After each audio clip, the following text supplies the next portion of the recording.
friends.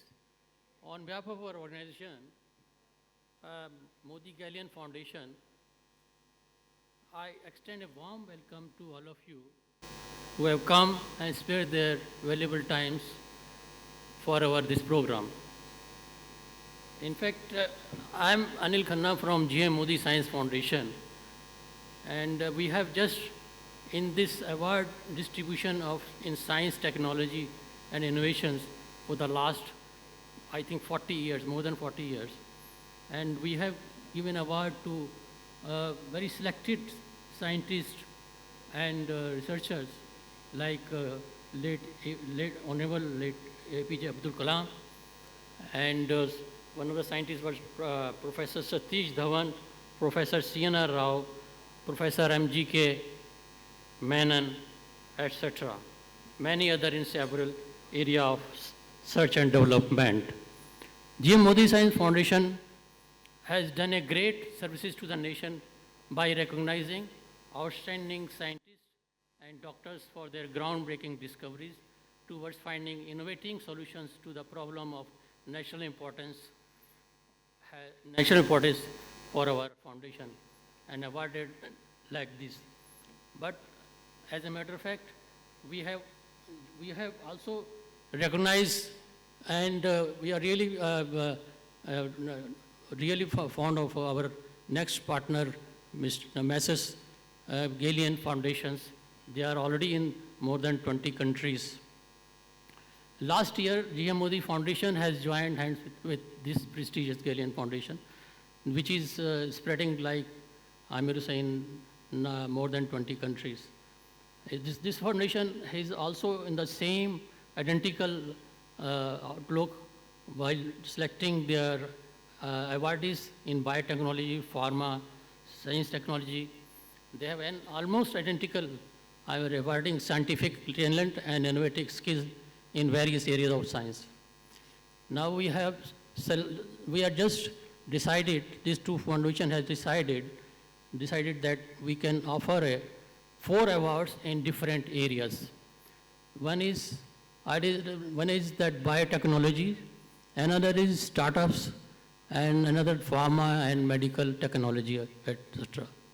Following sectors, in view of that, we have already formed a jury committee, and they have selected around 4 competent awardees individually and in companies also. And these awards would be distributed today in evening in time. And let me just tell you, these awards have been selected, in fact, by the jurist members under the chairmanship of Renu Swaroop. She is the ex-secretary of Government of India in biotechnology. And I really congratulate all the scientists who have made so much hard work to select this team of awardees. And moreover, I also really thankful to all the awardees who have spared their valuable time and join us on this evening. Thank you so much. Thank you very much. I just welcome the Lilly Foundation, who is, I think, having expertise in obstetrics. That is the main, I'm going to say, requirement nowadays. And because of, if we are not able to control the obstetrics, we will be lacking in our health totally. And our different organs will be suffered too much.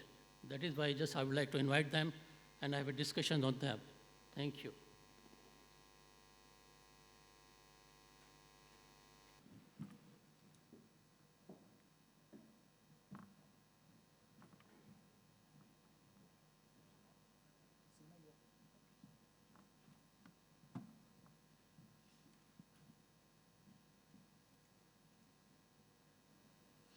Hello, everyone. A very good evening. And I welcome you all to this panel discussion on prioritizing obesity care in India. The panelists here on my left, all of them are eminent people in their respective fields. And if you want, I can ask them to introduce themselves, or probably a line or two about them. But otherwise, we have introductions there. I am Ridma Kaul, Seema Chhabra with us. If you want to know, she is patient advocate, obesity management, into obesity management big time, so you know just the right person. Then on her left, we have Dr. Rajendra Pratap Gupta. He's the founder, Health Parliament, Academy of Digital Health Sciences. Then Dr. Chandrakant Laharia. He is the doctor amongst them, founder and chief physician at Center for Health, the specialty practice in New Delhi, India. Then we have Dr. Ratna Devi. She's CEO, Dakshama Health, Director, PAIR, which is Patient Academy for Innovation and Research. Also steering committee member, NCD Labs, WHO Geneva. So a round of applause would not be out of line, please. Thank you so much. Now, talking about obesity care in India. First, for a very long time, obesity has been referred to as an epidemic, and rightly so, because of the way numbers are growing, or exponentially, in fact. And if I were to quote from the recent Lancet data about India, because I am a health journalist, so I keep looking at data. Data mining is something that comes naturally to us. So the numbers for India especially, it's going to be the highest number of, it will have highest number of overweight or obese young people, and the age group is 15 to 24 years, mind you people, by 2050. And the second highest in the 5 to 14 years one. This is only India we are talking about. In absolute numbers, it's 70 million, which is about 9.5% of the 746 million globally in this age group. And these are all young adults, mind you. And talking about adults also, by 2050, India will have 450 million adults who are either overweight or obese. Globally, the number will be 3.8 billion. This was just released last month. Scary, right? And gaining weight is just a small problem. Its health implications are just a small part of overall impact it's going to have. There is also economic and social cost to bear. We should not forget that. And coming to today's topic, prioritizing obesity care in India.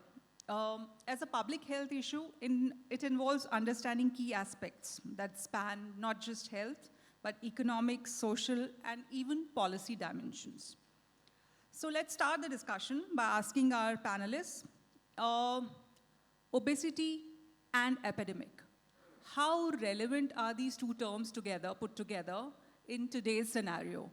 Or have we just surpassed that? It's beyond redemption right now. So probably a couple of minutes for each of the speakers, starting with Seema. So what do you have to say? Thank you, Riddhima. I'm sitting in a forum where there are doctors, there are health specialists, and I feel very humbled, and I just want to say I am just a patient advocate. But I have seen this condition, as we call it, of being obese, very, very closely over a number of years, fighting it myself, going through different kind of treatments to lose weight, be it be surgery, be it be medication. And I think I absolutely feel is this a problem which is still being recognized enough? I feel that, it's not just about the health implications of it. There's also so much that goes. I feel the way you look, the way you present yourself, the way you take care of your family, everything, your energy levels just go down. And I think the social stigma that goes with this entire problem. And I go to schools, where I speak to children, and tell them, small children, is this a way of showering love, giving them iPads? How many children pick up a game today? And that's where we are heading. I personally feel that it's just so huge. And is a patient's voice heard enough? Like I was just discussing with somebody that when we go and pick up something, buy something, we ask 10 questions. How many of us have the capacity to ask anybody that, look, I have this problem. We go to a doctor, whether it's hypertension, whether it's diabetes, sleep apnea, I mean, name it. There's so many problems, you know. I mean, it's just a prescription which says lose weight. I want to tell them it keeps finding us. So I think it's a huge problem, and we need to address it. I still feel it's something which just doesn't give you health problems. It gives you very low self-esteem. So that's something we need to address. Thank you. Dr. Gupta, would you like to say? Thank you, Ridhima, and thanks for inviting me here. And you know, around 7 p.m. after these snacks, my mind doesn't work much. So I'll have to rely on the audience. So how many of you have someone in the immediate family who looks to be overweight? Can you raise hands? And how many of you, I know this is the best qualified audience we could expect on this topic. How many of you know the exact definition of obesity as per the new guidelines that came in? Not guidelines, but the new report that came by Lancet in January. So I think, Ridhima, the problem is here. Except one hand I see, I think we lack awareness. And more than awareness, I think we lack sensitization. Especially for Indians who are struggling with visceral fat. Yes. So according to NFHS, I don't want to repeat data, everyone knows that 40% women have abdominal obesity. And when we start normalizing things, you know, we keep talking from a very educated audience. That's not the entire the country, you know, that we look at. In fact, it is the other way around. If you are lean and thin, people will say, kuch khao piyo. And if you become like really what we call healthy, bolenge khai piye ghar ka hai. So I think it's a cultural norm that has become in terms of acceptance of what it is. I don't think that people are aware about what actually BMI is, how easily you can measure it. Now that we also keep changing the rules of the game. January 15th, we came out with this new study that said BMI is not the right measure. That means 20% of the people who were obese will not be obese, but 28% new people will become obese because we said body fat is important. Now, many people would not know that people with a high body fat may have a BMI less than 30. They will be obese. A lot of athletes with good muscle mass and less fat will be having BMI above 30. What do you do? So I think it's a very complex topic.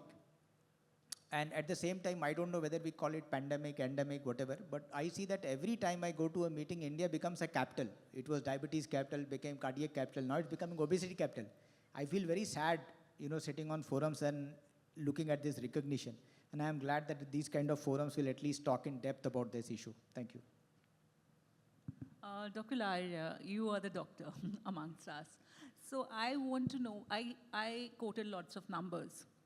But if you could put it to perspective, what does it mean exactly? You know, health implications of it, especially if you talk about cardiovascular diseases, diabetes type 2, a lot of other host of problems. So what exactly does it mean? How scary is it? Please scare us a little more. Well, thank you very much. So key thing is that India has moved from food insufficient nation, which it was at the time of independence, to food sufficient nation. 50 years ago or 70 years ago, our idea was that people should have a 2 meals or 3 meal or nutrition was the focus. But now we live in food sufficient nation, and in the last 3 decades, let me put numbers in a different way. In the last 3 decades, number of obese or overweight people has increased 3-fold. India is one of the countries where children have a fastest rate of rise in the obesity in the world, second fastest rather, after Namibia and Vietnam. These numbers are rising fast, and if you put in the perspective, 1/3 of India's 20+ population has abdominal obesity. 1 in every 4 Indian, 20+ Indian has a generalized obesity. We know the numbers, but let me put some medical perspective on this also. There is a concept called thin fat Indian. So this is a phenomena for Indian and Asian population, that for the same BMI, or thin-looking Indian might have a much higher body fat. And the problem is a visceral fat, a fat around abdomen. And then another concept is a common soil hypothesis, which essentially means that obesity results in an origin of number of diseases. Diabetes and obesity origin on the same platform. We know that India's population, which is obese, is also diabetic, the hypertensive, dyslipidemia, which is a high LDL, low density lipoprotein cholesterol. So these are the major challenges. And this is, of course, an epidemic, because if 1/4 of your population is affected, and then this is compounded by rising urbanization, we are not paying enough attention on school kids and school level interventions. This essentially means, and we have some of the global data, that in 2019, per capita cost of treatment of obesity, per capita cost on obesity, direct and indirect costs, including loss of productivity, medical care costs, etc., was around 1,700 rupees, which was 1% of India's GDP. If this is not given attention, the cost will keep rising. So obesity is a social challenge, economic challenge. The way, like in a society, I practice at my facility, and then and this is common among us doctors, that people do not know what should be their ideal weight. The concept of what is the right weight is not understood. People think, as Dr. Rajendra Pratap Gupta has also highlighted, that people think that overfed people are good. In today's time, we say that you have to know the right weight. Your waist circumference should be right, and other parameters. So every facility, and maybe I'll go on this later on, but we can start with having a social dialogue that obesity is a disease. It is a common soil for multiple other diseases. Having a right weight is the right thing to be done in the era of lifestyle diseases, where obesity is one of the diseases. Thank you. Dr. Ratna, your turn. Who would like to add to that? Thank you. So your question was whether it is can be termed as an epidemic, and whether obesity, as we understand it, in terms of its medical definition or socioeconomic definition, whether the numbers speak. And Dr. Laharia did speak to the economic impact of 1% of GDP. If you see the 2019 economic survey results, it's 28 billion that will be spent because of loss of productivity, loss of people working in their workplaces, etc. Not only is the loss of productivity a big challenge, because India, as we know, is not only the capital for obesity, but a capital for malnourishment. And when we say malnourishment, it is undernourishment as well as overnourishment. So we have children under 5, about 45% of them that are undernourished.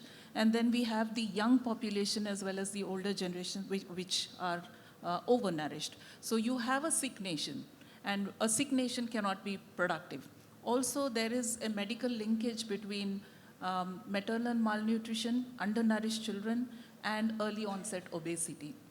And the body actually tries to save the resources or save the energy. And because we are, a nation that has a carbohydrate-rich diet and very low protein, the accumulation of fat is much faster. Also, obesity is not considered a disease. It is considered something that is a lifestyle challenge. I think that is what the WHO recently, they came up with that definition. They called it a disease now, so maybe that will change something, because earlier it was seen as just a risk factor. So when somebody says, oh, it's a risk factor for certain things, you probably tend to take it a little lightly. Maybe that will change things, do you think? Most certainly, and once you say it's a disease, there is a mindset shift within practitioners. Because then they will do the risk screening for obesity. And once you understand that it is a disease and needs to be managed as a disease, then the advice that you give, not just weight loss, but the advice that you give for medical management of obesity changes. And with the kind of numbers which are very, very alarming, you also have the, Seemaji said, young children are given tablets, etc. So you see diseases with metabolic syndromes like PCOS on the rise. And such children have a lot of mental health issues as well. So obesity comes with its own set of problems which actually increase the obesity. So people with depression have eating disorders, and it becomes a vicious cycle. So just telling them to lose weight or to modify their lifestyle is not going to be enough. It has to become a national policy Currently, we have a national policy for non-communicable diseases, but it does not speak about obesity as a problem that has to be dealt with at the national level. But the numbers give us a different story. I think it's time that we included it into the national policy and included it at all levels of healthcare so that right from screening to the treatment and medical management is done at a policy level as well as at the implementation level. Thank you so much. Yeah, that was actually a relevant point to include obesity also in the NCD programs that we are doing right now. We are doing screening for cancers and diabetes, hypertension. So probably obesity is something that you can at least in primary healthcare level, you can introduce that subtly and tell people, you know, that, oh, you are going beyond your permissible weight. So you should check it now. That's actually a good point to make. Thanks, Dr. Ratna, for that. Dr. Laharia, you mentioned abdominal fat and visceral fat. Obviously, for Indians, that is a bigger concern. If you can just elaborate a bit, for laypersons probably, why is it a bigger concern? Why should we worry more when the fat is around your abdomen, then the girth is huge? So it is widely studied and understood that if you have extra fat and which is deposited in your liver, intestine, especially in the liver. So let me simplify, though this is a little more complex, that when you have extra weight, and just for a layperson's terms, ideal weight, it's a broad principle, it should be your height in centimeter minus 100 for male. So if you are 170 centimeter, that male should have a 70 kg weight. And if it's a female of 160 centimeter, then that height in centimeter minus 105. So that's a broader principle. Similar approach is for waist circumference, 80 centimeter for female, 90 centimeter for male in India. Now, if you go beyond this thing, the fat, let's say, is deposited in your liver. Now, liver is a key organ in your body. So, of course, if there is extra fat, it's deposited in liver, there is a high LDL, bad cholesterol, so to say. But most importantly, when it is deposited in liver, your body produces insulin. Now, insulin works through either liver or muscles. Now, that same quantity of insulin which your body is producing, now because there is a fat in your liver, this is fatty liver, so that insulin cannot reach and work properly. So your body need to produce more insulin. And now if your body is producing more insulin, what happens is a vicious cycle. Because you eat, body is producing to bring the same effect more insulin, and if you so that glucose from sugar body is absorbed, and that is stored as fat. So you end up storing more fat, and then point comes, a person develop diabetes. So these are the principles. Similarly, because there is a high fat, there is a LDL circulating, which can cause other conditions. So that's why it's a dangerous phenomenon. But this is oversimplification, I must say. The extra fat or obesity can affect multiple organs, nearly every organ. This Lancet paper which you are referring about has that how it affects the organ, and that will become a very complex technical point. So, but then one of the solutions, let me give a solution also. Of course, there are weight reduction need to be done through lifestyle modification, physical activity, preventive measures, and of course newer medications are becoming available. But key point is that if someone can reduce up to 7 to 10% of weight, if they are overweight, it can bring diabetes a lot in control, because what happens, the same reverse phenomena. If you are overweight, weight is deposited in your liver, and then insulin resistance start developing. But if you start reducing weight, the first place from where weight disappears is the liver.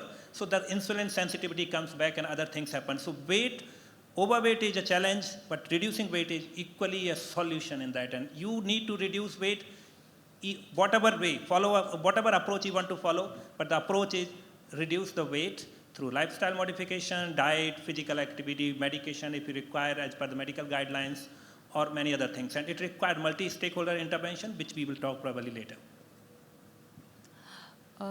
You want to add, Dr. Ratna? Please.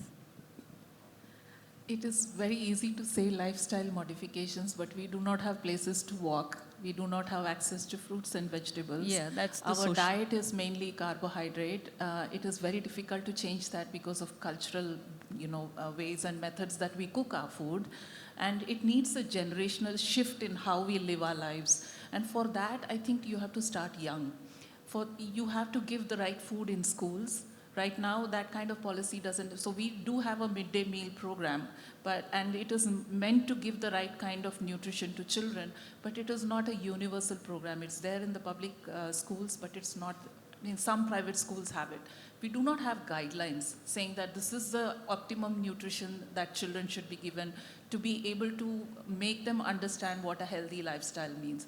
We have to have more open spaces so that people are able to walk and exercise. You think we are not talking enough, right, We're not about talk- these also things? we are, Household the various conversations. ministries and the departments are not talking with each other.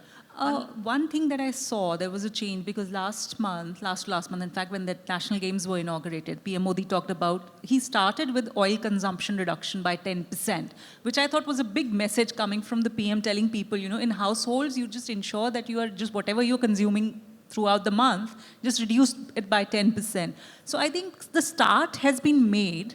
So we just need to see where we go from here, right? I mean, because now everybody seems to be talking about obesity. Now everybody is talking about overweight. We used to be a young nation, and we are going to be soon, very soon, a country of old people, because obviously all of us are going to grow old eventually. So all these geriatric problems that we are going to face. So this is a vicious circle, I believe. But I have a feeling that the conversation has started now, and in the government circles as well, don't you think? The leadership is there. The implementation is a challenge because of the vastness of the country and the diversity that we have. And that is where I think all of us need to join hands and work together, because it's not going to happen with one ministry or one department. It needs multi-sectoral, multi-dimensional approach, from housing to schooling to education to agriculture. Everything needs to shift if the epidemic of obesity has to be contained. Dr. Gupta, coming to you, how did we not realize that we were turning into a country of unhealthy, a generation of unhealthy people? How did we go so wrong? I mean, was it step by step, or it can't have happened, could not have happened overnight, right? So clearly there was something that was going wrong. If I asked you to pinpoint things that probably did not work or we did not pay heed to, what would you say? I think a couple of things. One is that we have been very poor in epidemiology. Even today, if you ask them that, do we really have an epidemiology study that says that this is what we are? We do not have. Second thing, it takes me back to the TED talk I gave in NUS Singapore. How do we measure health? If you look at how do we measure health, this is worldwide. IMR, MMR, all the indicators that you look at, beds to population, doctors to population, nurses to population. So I had asked the fundamental question, and these are all having one thing in common. These are negative indicators.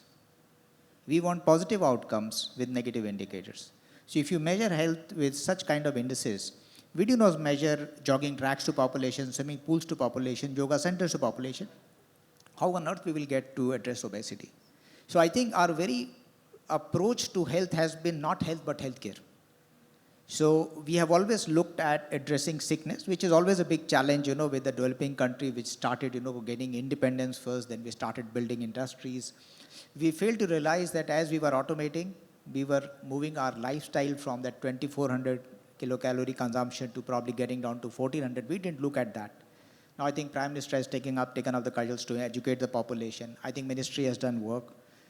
NFHS has been reporting. But I think we need more forums to move from discussing in Darbar Hall to Delhi to Ghazipur and Azamgarh and all, where the issue is going to be much more severe. Disease does not differentiate. Obesity is one of the indicators of more diseases that are coming your way. But I think it's our first not having that foresight to look at what the future is, and second, not having the right thinking to address healthcare from the right indicators.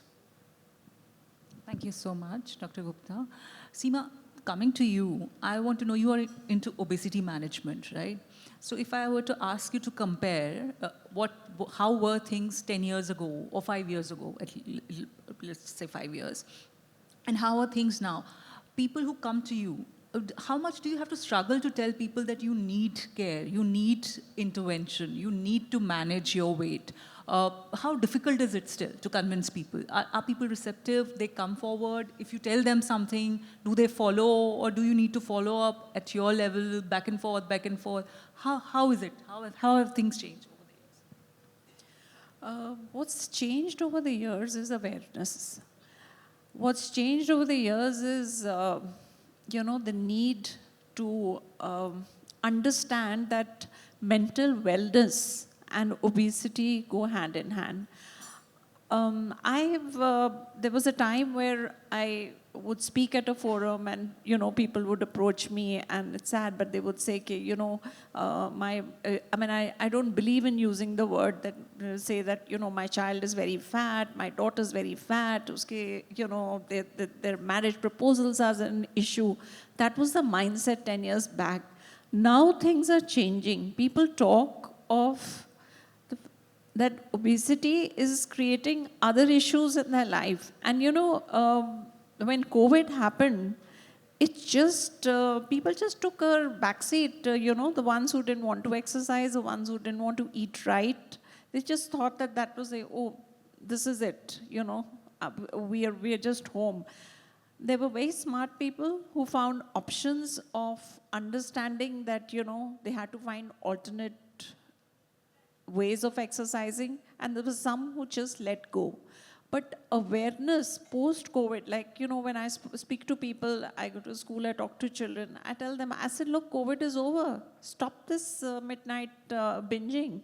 Food is not a reward. It used to be that, I want to make the best thing for my child when my child comes home. No, just encourage the future of our country, our children, to eat right. And what is right? Comfort food used to be the buzzword Absolutely. for a very long time. As moms, we just wanted to make our children happy that let's make this what they like. But we've realized that even children are very aware now, and it all stems out of low self-esteem. I know when I go to schools, there are children who just don't want to participate into a dance program or into any activity because their body is shy. And that's where I feel, yes, there is a change, definitely. People approach me, they want to know what is lifestyle modification, what are the ways, that we can, this thing. And I always tell them, reward yourself by just telling yourself that I want to look the best and I want to look confident. It's really important, especially in youngsters. So mindsets have changed what they were 10 years back. I'm looking back at almost 15 years when I'm openly talking about it. I had a bariatric surgery. And when I went to the hospital, people used to say, oh, weight loss surgery? Who does this? I had a lot of problems in my own home to convince them that that's what I needed. But we are talking of another era. Now there is so much more which people still need to know, that what is it that they can reach out, how can they do this thing. And that's where I feel, I feel responsible.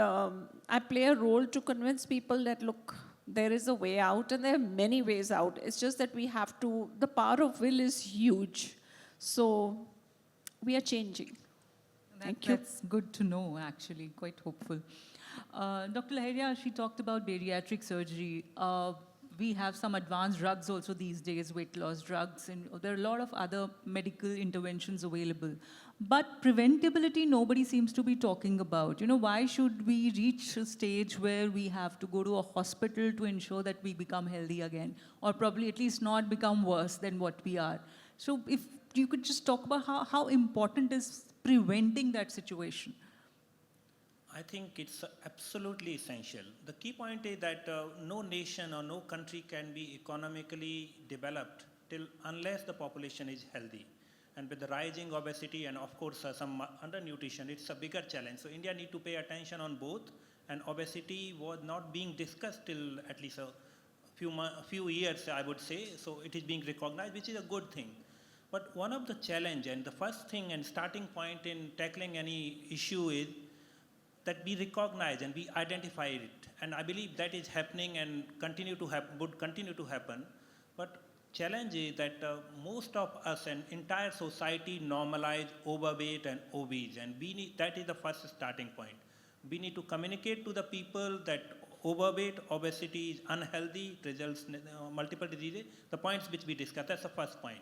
And how we can do in the terms of prevention, of course, a healthy life, healthy diet, physical activity. But one of the challenges and one of the reasons for obesity is ultra-processed food, high fat, high salt, high sugar thing.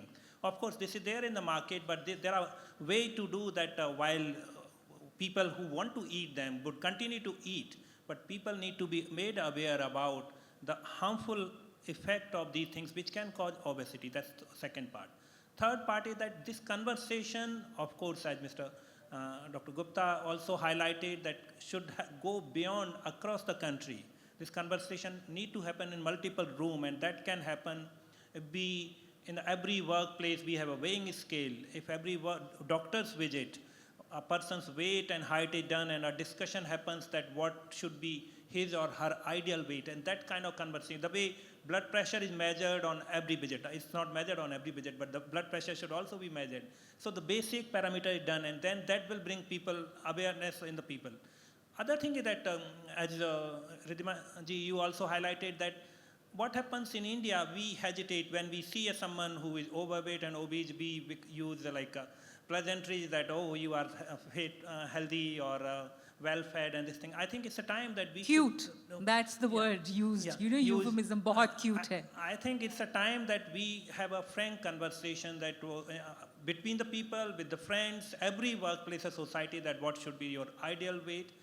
We also, as it had been reflected, need to take this conversation at the school level. So there are multiple areas where the intervention need to be done, and all of these are prevention. And of course, if you cannot prevent, if someone is required medical, as their medical guidance, we are fortunate that science is advancing, and then newer interventions are available.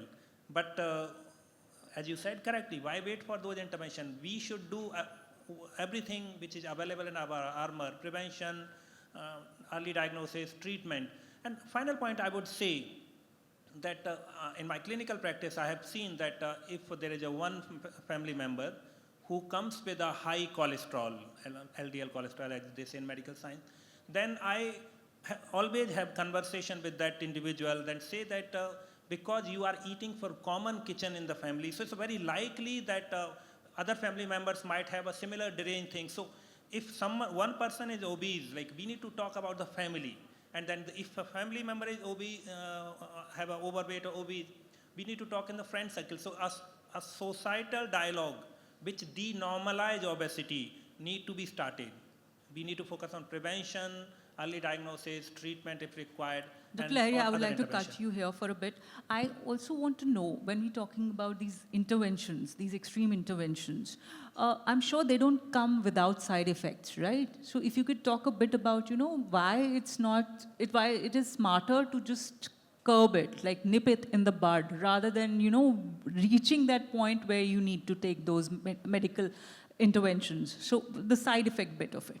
I think I would refrain from talking about medical intervention. That's a dialogue which need to happen at one-to-one basis with the doctor and provider.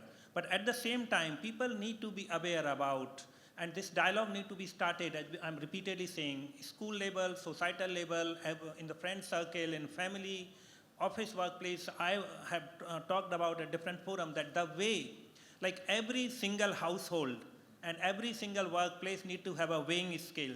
The moment you know your weight, you raise that awareness. Every single household need to have a weighing scale. Every single pharmacy or every single workplace need to ensure weighing scale, blood pressure measurement instrument, other things. The moment people are aware that they are overweight, and then this dialogue happens, things would change a lot. And then, of course, if someone require, like do whatever, and then discuss with medical provider, and they will decide that what is right for individual. Thank you, Dr. Lahiri. Dr. Gupta, Dr. Ratna, we'll come to you later. I think just one line I would want to know from Dr. Gupta.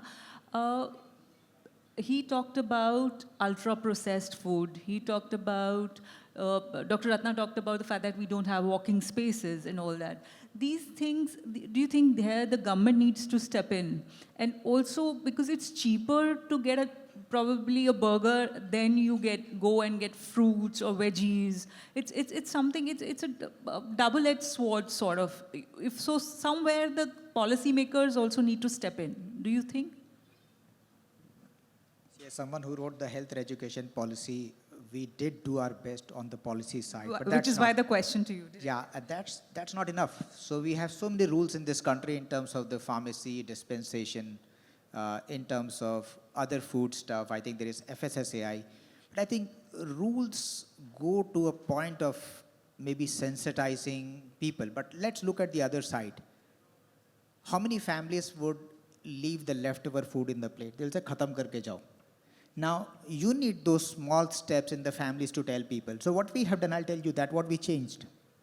We have a small office in Delhi. We have around 15 people, all below 25 years. We have weighing machine. We have sugar checks. We check BP every day. Now let me give you the numbers which is shocking. 6 out of 12 at that time had high BP. Below 25, they didn't know. One had 160. It took us 3 months, a call from an AIMS doctor to convince him to start taking medications. A highly educated team member who runs many programs. I was able to convince her yesterday, talking to the President of Family Physician of India, to force her to start taking medication.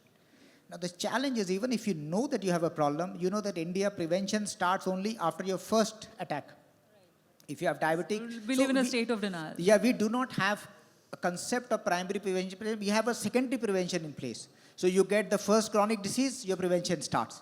Now that means that you have to address some fundamental shifts in your role. So when we send the Diwali sweets, it's written no sugar added on request.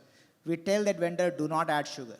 So how many of us go that extra length? So if you come to our office, we'll never force you to have something which is junk. So I think if we take these small steps, it will be a big change. And one of the things that I think will be a very fundamental thing for us to do is to bring back the practice of family physicians. And we are actually partnering with Family Physician Association of India to have every family member, every family have a family physician. They should be able to convince them on what's going on, what they should do. I think unless we bring it to the level of family physician, we are not going to address the issue of health that we are talking in this room. Great. This is an important point because hospitals, doctors hardly have time to interact in tertiary care especially. Family physician can at least give you that much time and has the patience and time to explain things to you. Great. Dr. Ratna, you wanted to add something, please. Just wanted to spin a googly into the mix. So a show of hands. How many men in the room cook? There you go. The story is clear. The young generation with husband, wife both going to the office don't go to the kitchen. They Swiggy. So when they Swiggy, how do you expect them to have good health? And some of the statistics that Dr. Gupta was talking, we have the same issue in my office. The average age of the workforce is between 25 to 35 or 40 at the most. And all of them have central obesity because none of them are bringing home cooked food. They are always Swiggying it and bringing, ultra-processed food into the office because they have to commute maybe 1.5 hours. So they start early in the morning. They don't have breakfast. They come. They have something like a Maggie in the office. Then they Swiggy their lunch. And then they reach home and possibly eat on a roadside dhaba or some other eatery. So if you're not having homemade food, and because there is no work distribution in the family, either a cook is doing it, and the cook also cooks within 15 minutes, whatever they can cook, or you're constantly eating outside, lifestyle change is not going to happen. So there has to be some kind of a change in mindset that work is distributed in the family if healthy practices have to be absorbed. That's actually something we all are guilty as charged. Swiggy and Zomato has made life easier and health has gone out of the window. I know, totally. I think we just don't have too much time at our hand. We some time for question and answers. So we would like to take some questions.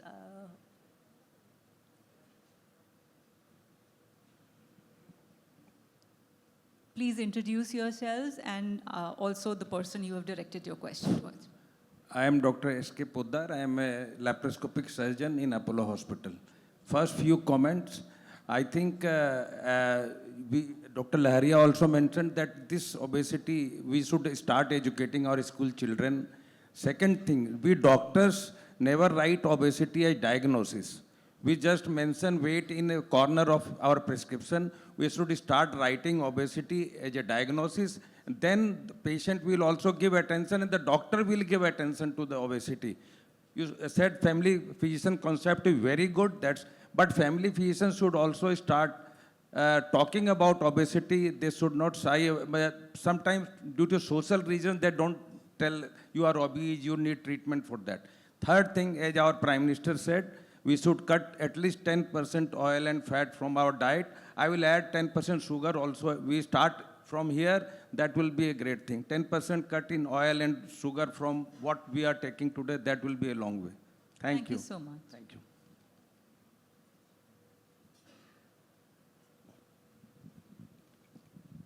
Good evening, everyone. I am Krishnendu Paul. I am representing Fusion Healthcare. I work as a Vice President Sales and Marketing and deal with in the business of critical care and cardiometabolic. Now, my question to Dr. Gupta is, sir, you really mentioned the whole details about the obesity and other things. Is there any data which says, because how is it related to death? Like if you see the average age of Indians probably has increased over the years. So is there a correlation between the obesity and early death? Any data from your end, sir? So I think there is a paper I wrote which is available on Health Parliament website in 2023 December that talks about the relation of obesity to other chronic diseases and early death and also the expenses. I mean, given the time we have, I didn't dwell on the numbers, but they're available. You can download that. There's a clear correlation with that. Not only of that, I mean, if you go, I've gone on to tell about how it impacts your presentism, absenteeism, and eventually profitability since you run a company as well. So I think there is an established relationship on that, and there's a ample of scientific evidence. On your point of longevity increasing, so it is like India is growing GDP, our poor are also growing. So it's always contradiction to discuss, and medical science has always been a paradox. So whether public health made a difference or medicine made a difference, no one has any right thing to talk about. We can keep debating. But certainly the short answer is yes, there is evidence. The long answer is there is a series of studies that you can relate to. Just a quick point here. I think very recently Lancet has published 2 papers, one on childhood and adolescent obesity and other on adult obesity, which has all these numbers. That's part 1. And we also need to remember that a lot of achievement has happened because on the life expectancy, because we could save those infants and children a significant way, and that contribute to this. But that's a separate debate and discourse. And as Dr. Gupta also mentioned, that there is clear evidence that obesity is a mother of many other health conditions, and each of those cause death and disability and quality of life reduction. That's the equally important point, that you are living probably, people are dying, that's itself a number, but the quality of life because of complication, other situation is also worsened, and you lose what they call disability adjusted life years. Hi, I am Dr. R.K. Tuli. I pioneered the concept of holistic medicine, which is dedicated to promotion of the human being beyond the body as a mind and a combination of the soul. I think Dr. Laharia has hit the bullseye when he says prevention is better than any medicine. And 2, obesity forms the basis for all the lifestyle diseases. And then Madam Seema and Dr. Ratna said that it's related to our mental health. And particularly Madam Seema said energy. Yes, human being is an energy, which is that intelligence coded energy which gives us a life. That's the difference between me live and not live. So it's the energy. And when we work on the energy, that's where the system of yoga works. That to energize me. I am healthy when I'm energetic. My metabolism functions well. The whole system works well. I have a good body, mind, and spirit harmony, and that prevents me from any sickness and leads me to health. That's what we need to go beyond the physical body, give more importance to the mental, but body, mind work in the presence of the human spirit. That energy which knows all. Thank you. Any more questions? Okay, I can't see any more raised hands now. Oh, there's one over there. Can we give him the mic, please?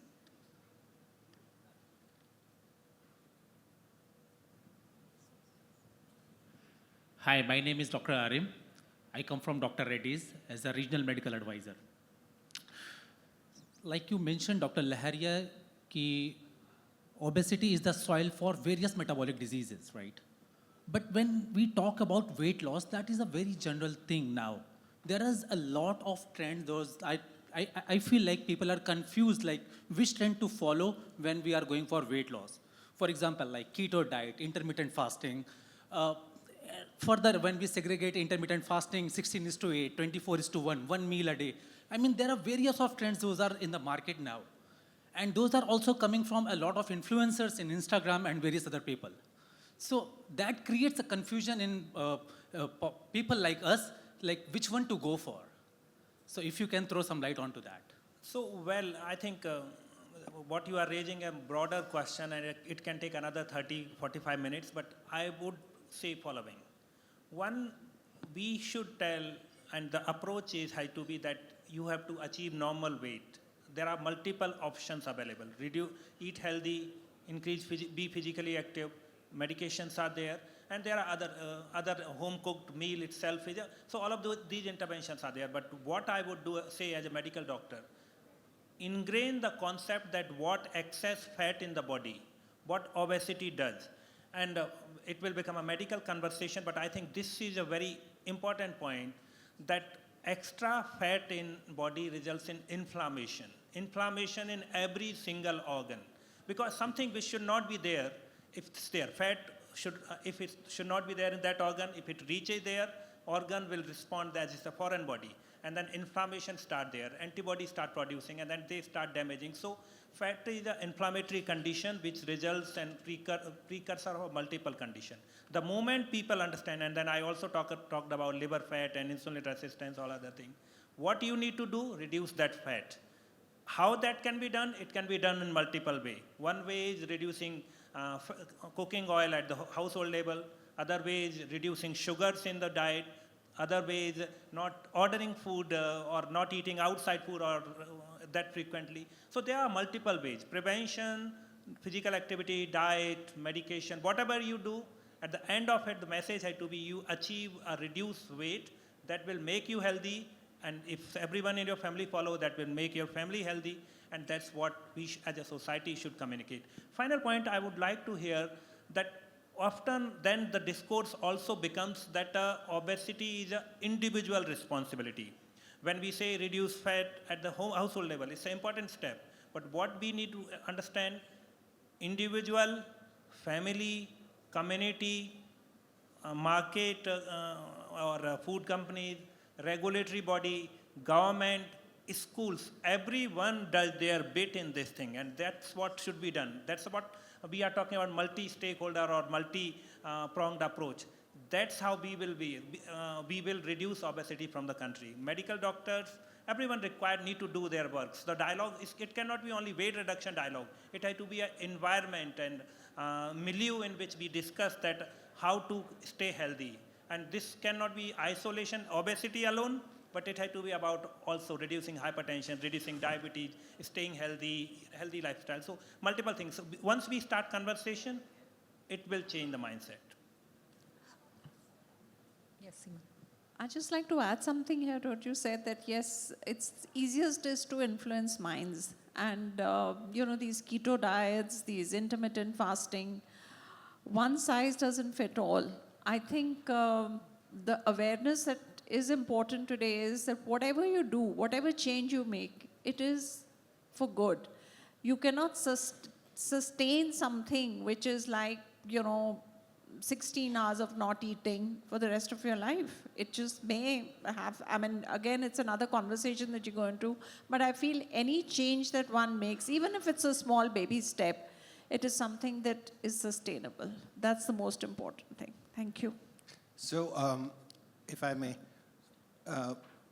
I'm a surgeon, and it's been abundantly made clear that although obesity is a disease, it is not just the doctor who is responsible for the control of this.